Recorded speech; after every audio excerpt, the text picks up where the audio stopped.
October 4th, 2013. When you look at it in days, numbers, and months, it doesn't seem like that long ago.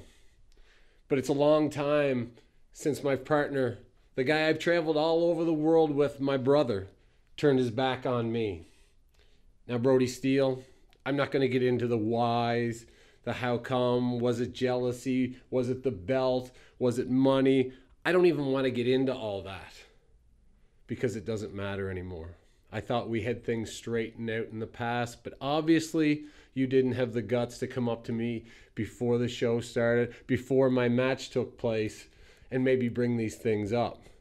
No, like the bully and the coward you are, you waited until I was in a vulnerable spot. You waited until I just finished wrestling for 25 minutes against Titus and defeated him. And it wasn't until not just Titus hit me from behind, not just Road Warrior Riddick Stone beat me down from behind, not just when Lincoln Steen hit me in the head with that briefcase. No, you waited until all that happened.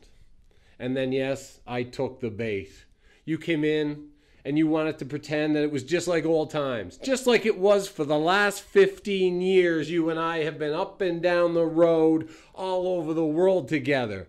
You wanted me to think it was like it's always been. You had my back and I had yours. And just when I let my guard down, Brody Steele, you grabbed me by the throat, you raised me 10 feet in the air and slammed me right on the back of my head.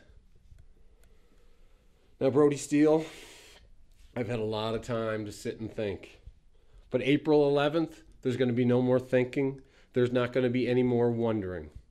Because when we get into the ring, we're not going to be brothers. There's not going to be, what did we used to do? What have we gone through? The only thing you have to worry about is what you're going to go through April 11th in Stratford.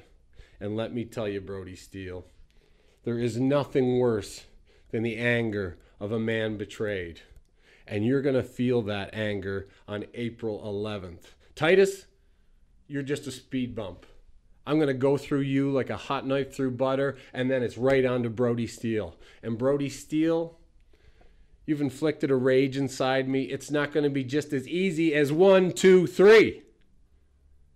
I'm going to beat you from one end of that arena to the other, and I'm going to let every one of those PEI fans that you let down, I'm going to let every one of those PEI fans get up close and watch me beat the living tar out of you. Because they cheered for you once like they cheer for me now. And the last thing you're going to hear when you're staring up at the lights is PEI. You're going to have to deal with that, Brody Steele.